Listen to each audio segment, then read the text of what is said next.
Mas confiaste en tu hermosura y fornicaste a causa de tu nombradía, y derramaste tus fornicaciones a cuantos pasaron. Suya eras. Dios lo vio todo, y cosas de esa naturaleza parten el corazón en 1000 pedazos. Aunque fueron palabras muy duras, eran palabras cargadas con el amor que solo Dios puede dar. ¿Podría Israel haber adoptado los ídolos egipcios, asirios y sidonios? ¿Podrían hacer suyos Samoloc y Milcom? ¿Podrían erigirse postes de acera frente a sus casas y podrían hacerse más paganos que los mismos cananeos? Eso y más está más que documentado, y todo ello no los hacía plenos. ¡Oh, qué palabra tan certera! Aléjate de Cristo y verás como nada te satisface. Ama las cosas de este mundo y verás que tu amor no será correspondido. Oh sí, déjate llevar por los deseos desenfrenados tal como lo hacen muchos de los que te rodean, y verás que no aporta nada a tu vida. Al contrario, será todo lo contrario. La degradación vendrá más rápido que un león hambriento persiguiendo a su presa. Dice la Biblia: derramaste tus fornicaciones a cuantos pasaron. Suya eras.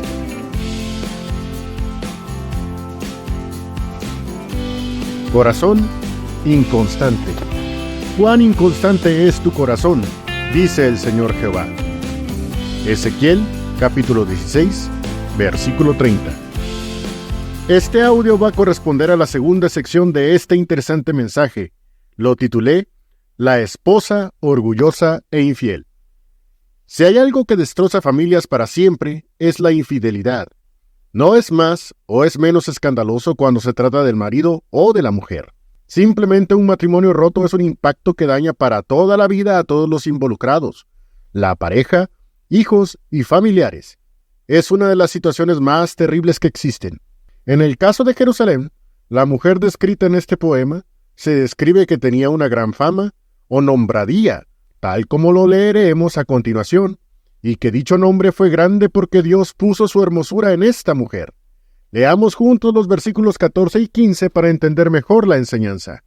Ezequiel, capítulo 16, versículos 14 y 15.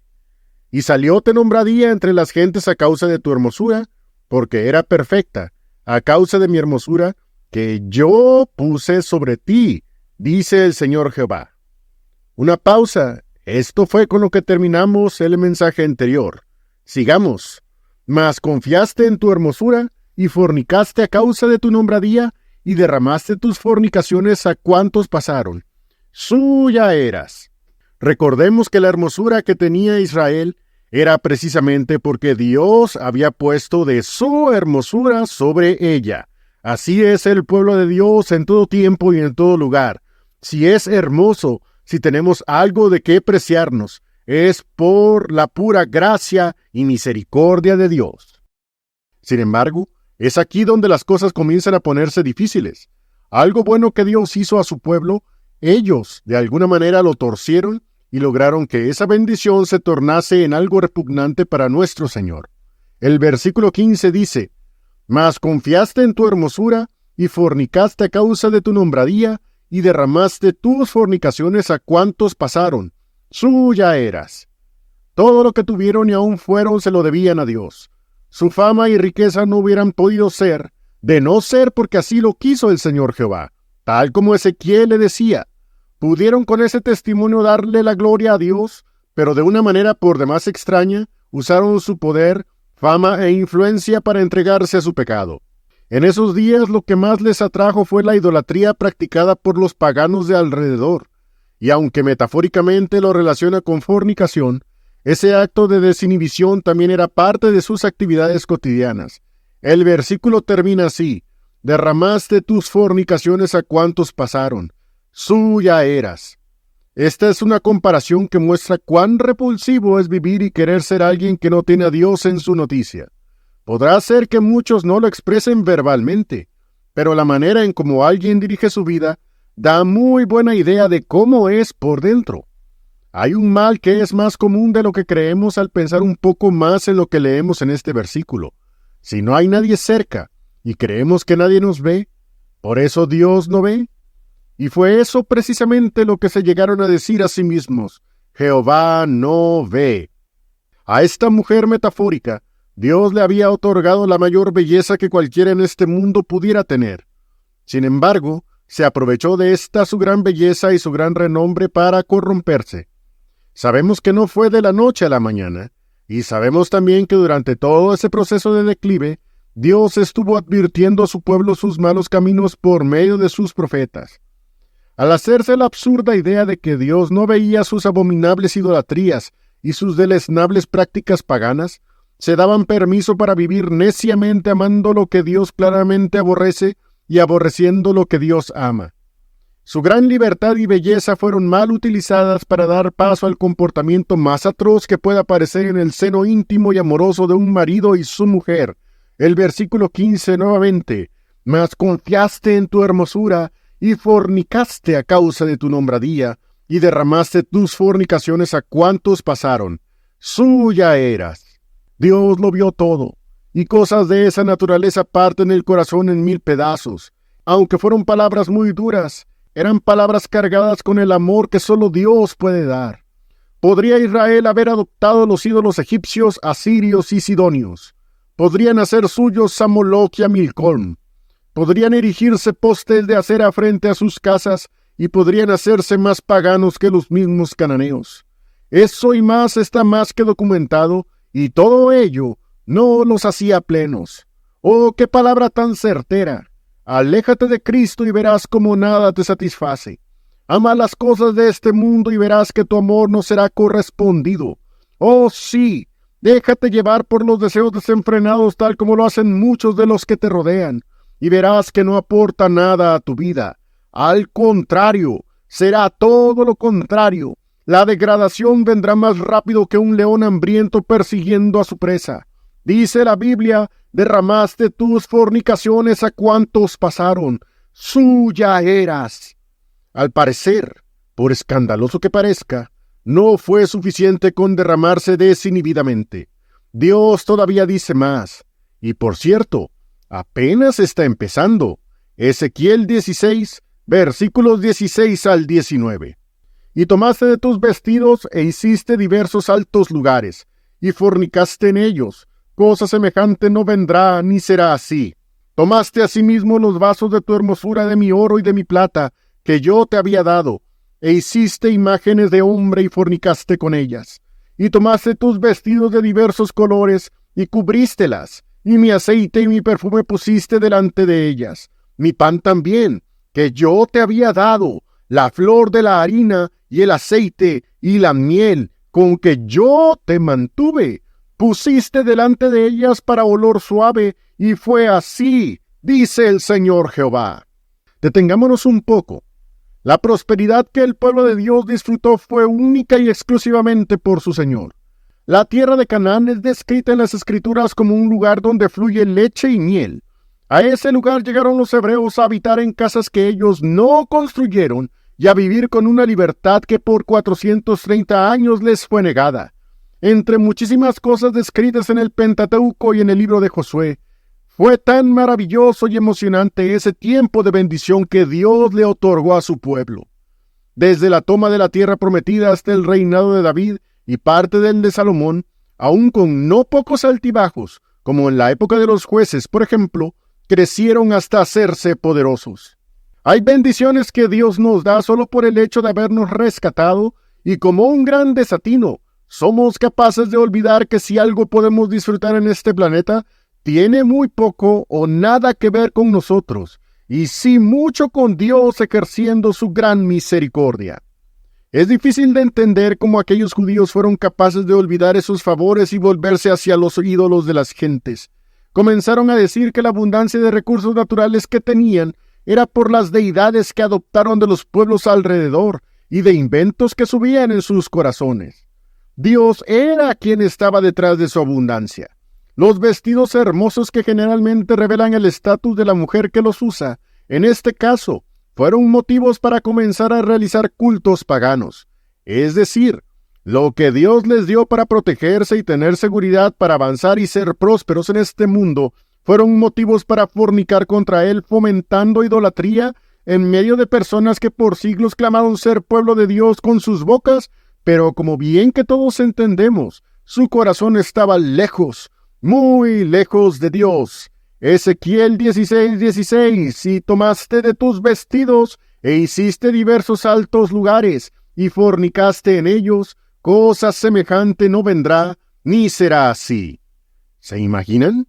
Que personas que dicen ser su pueblo están tan inmersos en pecados de tal nivel que Dios deba decir, cosa semejante no vendrá, ni será así.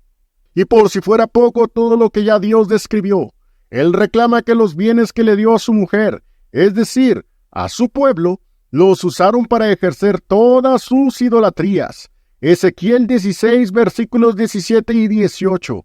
Tomaste asimismo los vasos de tu hermosura, de mi oro y de mi plata, que yo te había dado, e hiciste imágenes de hombre, y fornicaste con ellas. Y tomaste tus vestidos de diversos colores, y cubrístelas, y mi aceite y mi perfume pusiste delante de ellas. No es que yo pensara que Dios nos dio a cada uno de nosotros abundantes bendiciones, no necesariamente materiales, pero que en vez de glorificar a Dios con ellas, ejerciéramos cultos a nuestras propias personas, o bien darle una importancia endiosada a lo que sea que tomemos de este mundo como algo sublime. Eso tal vez se ve en gente que no tiene a Cristo en su vida, pero definitivamente no pensaría que algo así lo mostrásemos nosotros los cristianos. Tampoco es que yo crea que haya quienes han clamado ser cristianos y sus habilidades manuales, retóricas, musicales, y solo Dios sabe qué tantas cosas pueden estos cristianos hacer y pueden estar en todos lados, menos en estar ocupados en las cosas de Dios. No creería que algo así pueda suceder entre nosotros, ¿verdad? Volviendo a lo que detalla nuestro amado profeta, se nos informa que hasta el mismo alimento, la bendición de ese vital recurso que Dios prometió siempre darlo, no importando las circunstancias, fue también usado para sus paganerías. Ezequiel 16:19. Mi pan también, que yo te había dado, la flor de la harina, y el aceite, y la miel, con que yo te mantuve, pusiste delante de ellas para olor suave. Y fue así, dice el Señor Jehová. Hacían tortas a la reina del cielo para provocar ira a Dios. Astarot, hasta donde sabemos, no los sacó de sus hambrunas cuando se presentaron. Y claro que lo sabemos muy bien. ¿Qué pueden hacer los ídolos mudos? Absolutamente nada. Tuvieron en una ocasión una sequía tal, por cierto, que está escrita en el profeta Jeremías en su capítulo 14, que los mismos asnos monteses se ofuscaron. Aun con todo, llegaron a decir que no habría hambre entre ellos. Así de contradictorios fueron. Teniendo la misma consecuencia de sus pecados en ese momento, decían que eso no les iba a pasar, aun cuando ya lo estaban viviendo. ¿Cómo hay personas que no son capaces de reconocer sus errores y pecados por puro orgullo, y en vez de recapacitar, les siguen y les siguen? Y yo no creería que eso se pueda ver entre nosotros los cristianos. Por supuesto que podemos aprender de estas cosas, sobre todo para que nunca nos olvidemos que aún el alimento que llega a nuestra mesa fue enviado por Dios mismo. Si alguno que me escucha, que todavía piensa que puede hacer cualquier cosa, tal como caricaturescamente lo hacía el llanero solitario, que él resolvía cualquier tipo de problemas solo y sin ninguna ayuda, debería pensar dos veces lo que trae en su mente. En este mundo, nadie, absolutamente nadie, puede hacer nada solo. Piénsalo. Pero hay algo todavía peor. Aunque suene increíble, la infidelidad en un matrimonio no solo afecta a la pareja, lo que ya es algo demasiado grave. Si hay hijos de por medio, es una realidad, cumplida en el 100% de los casos, que ellos serán dañados, y ni siquiera se sabe bien a bien al principio cuán profundas son esas heridas, hasta que han pasado décadas, y todavía siguen secuelas arraigadas en quienes pasaron por ese gran desatino que sus padres hicieron.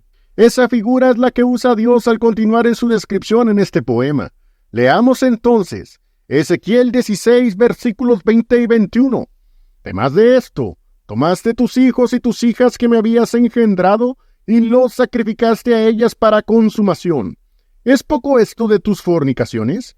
Y sacrificaste mis hijos, y dístelos a ellas para que los hiciesen pasar por el fuego. Aquí vemos el detestable culto a Moloc.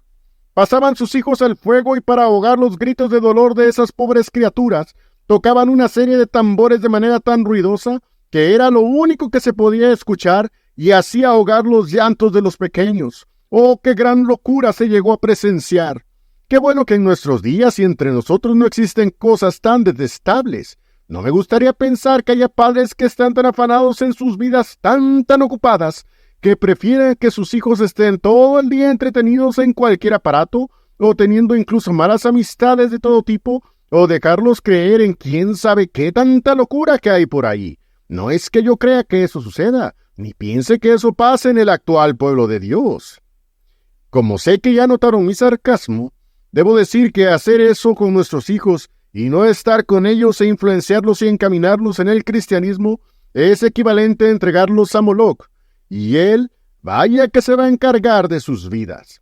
¿Cuál es el fondo de este asunto en términos generales? Es simple. Una memoria que intencionalmente quiere olvidar a Dios y que Él existe, trae por consiguiente el deseo de sustituirlo por algo más. Así es esto, mis hermanos. Así es el ser humano. Siempre buscará llenar su vacío y satisfacer sus deseos con lo que este mundo le ofrece, cuando no está Dios presente en sus pensamientos. Ezequiel 16:22. Y con todas tus abominaciones y tus fornicaciones no te has acordado de los días de tu mocedad, cuando estabas desnuda y descubierta, cuando estabas envuelta en tu sangre. ¡Oh, qué gran lección es esta! Desde la primaria entendemos que solo hay una manera para no olvidar las cosas importantes: la repetición. Repetimos incluso lo que nos gusta para comer, ¿no es cierto? Deme otros 2 tacos, por favor. Claro que entendemos que en muchas cosas repetir nos ayuda hasta aclarar algo que en un principio no entendíamos. Dios les dice que se acuerden de cómo estaban cuando Él los rescató. ¿No recuerdan cómo estuvieron Moisés y Aarón frente a Faraón? Fue sorprendente cuando el Nilo se convirtió en sangre. Fue sobrenatural la plaga de las ranas y la de los piojos. El granizo fue implacable y la oscuridad fue ineludible.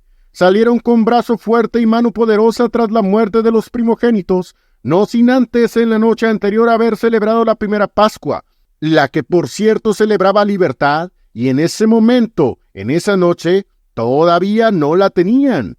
Pero se trataba del gran Jehová, y sabían que les iba a cumplir. ¡Oh, gloria a Dios! ¡Qué grande es nuestro Señor, Dios Todopoderoso! Recordemos de qué nos libró nuestro Señor y glorifiquemos su precioso nombre. ¿Quién eras antes de ser cristiano? Déjame responder esa pregunta. Un esclavo del pecado, perdido y condenado, de quien solo faltaba que Dios cortara el hilo de su vida para caer en el infierno por una eternidad. Para un cristiano, eso ya no será más. Recuerda por qué eres libre. Una vez Dios te dijo: vive, vive, tal como lo vimos en el audio anterior en Ezequiel 16:6. Y yo pasé junto a ti, y te vi sucia en tus sangres, y díjete en tus sangres: vive, vive, díjete en tus sangres. ¡Qué gran versículo es ese el de la Biblia! Pero eso no es lo que sucedió con esta esposa, quien además de ser infiel, se llenó de orgullo para no recibir la palabra de Dios. Acordarse de lo que Dios hizo por nosotros, y todos los días estudiar sus palabras, leerlas y profundizar en ellas, logrará el bendito efecto de no olvidarlo bajo ninguna circunstancia.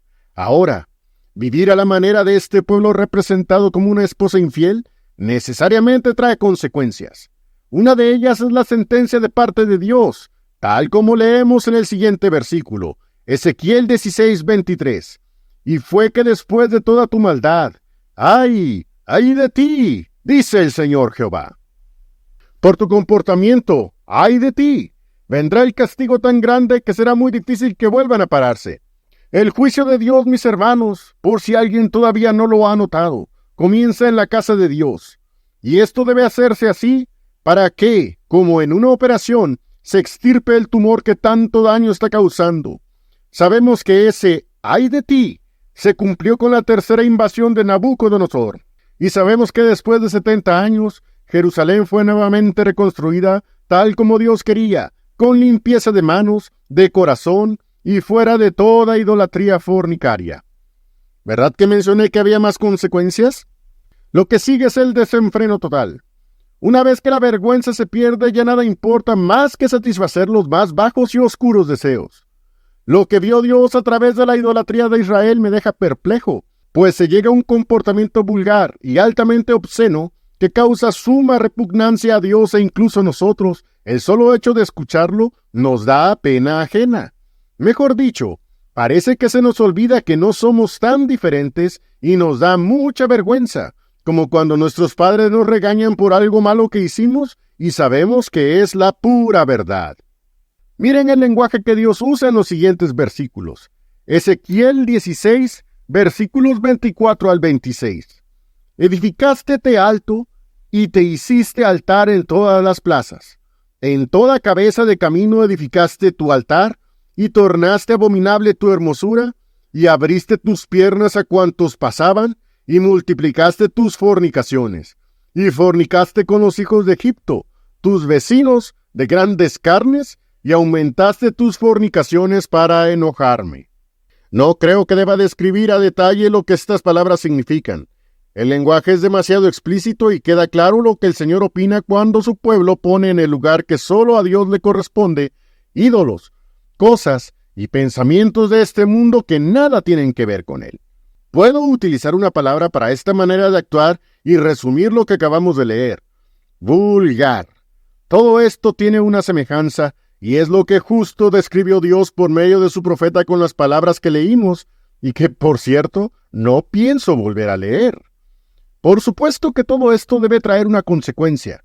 No podemos pensar que si alguien se mete a un callejón oscuro y peligroso y que de todos es conocido que allí los que pasan reciben mucho daño, esa persona no le pase algo. Si Dios desde hace siglos dejó claro que no comparte su gloria con nadie, ¿por qué me metería en ese rollo de meter a Dagón junto al arca del pacto? Decir amar a Dios y demostrarlo son dos cosas muy diferentes. Hablar es muy fácil y prometer no cuesta nada. Pero llevar nuestras palabras a la acción, eso es lo que separa a los verdaderos de los mentirosos. ¿Y qué empezó a sucederle a Israel por andar entregando sus bendiciones a ídolos paganos? Ellos hicieron tortas a la reina del cielo para provocar a Dios e irritarlo, usando para ello los frutos de la tierra con los que el mismo Jehová los bendijo. Por tanto, tuvo que venir algo que cortó de tajo esta situación. Ezequiel 16:27. Por tanto, he aquí que yo extendí sobre ti mi mano, y disminuí tu provisión ordinaria, y te entregué a la voluntad de las hijas de los filisteos que te aborrecen, las cuales se avergüenzan de tu camino deshonesto. ¿Se imaginan? Fue tan grande su idolatría que los mismos filisteos se avergonzaron de verlos como estaban. Dios les empieza a cortar sus suministros naturales para que sepan que es Él quien los sustenta y no Astarot con sus cultos a la fertilidad de la tierra. Si alguno siendo cristiano osara alejarse de Dios, vendrá sequía a su vida. Probablemente no le faltará algo material, o puede que sí, yo no lo sé. Lo que definitivamente no tendrá será la completa paz de aquellos cuyo pensamiento persevera en Dios. No estará eso que Isaías declara que en Jehová está la fortaleza de los siglos. Dirán que por qué las cosas no les salen. Clamarán por fuera que todo está bien en su vida, pero por dentro vivirán una sequía y tendrán una sed de sentirse mejor y el mundo no se la saciará. Vivirán siempre con la preocupación por delante y nada apagará esa innecesaria amargura. Leamos nuevamente la primera parte de este versículo. Es de llamar la atención. Por tanto, he aquí yo extendí sobre ti mi mano. Podríamos tener una oportunidad, aunque sea pequeña, de salir bien librados de situaciones difíciles, o incluso de las mismas garras del diablo. Pero, ¿quién podría librarse si Dios es su adversario? Y aquí Él se declara adversario de su propio pueblo. Que eso no pase en nuestras vidas, mis hermanos. Las cosas escritas para nuestra enseñanza están escritas. Que Dios siempre te bendiga. Amén.